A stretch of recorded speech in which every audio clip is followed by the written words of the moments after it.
हैदराबाद का पक्का किला 1768 में बना। सदियों तक यहाँ जंगें हुई, मगर रात को आज भी वो जंग जारी है।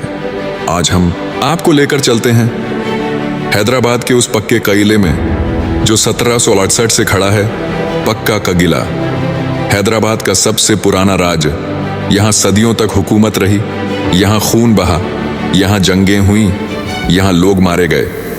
आज भी पक्के का किले की दीवारें खड़ी हैं और उन दीवारों में वो राज बंद है जो सदियों से कोई नहीं जान सका।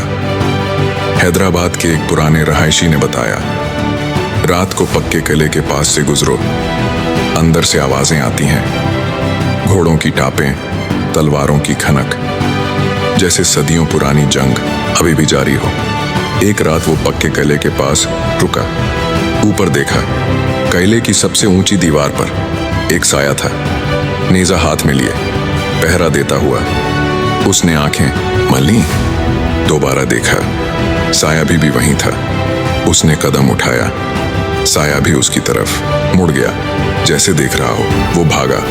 पक्का किला 1768 से खड़ा है और वो पहरेदार 1768 से आज तक नहीं गया।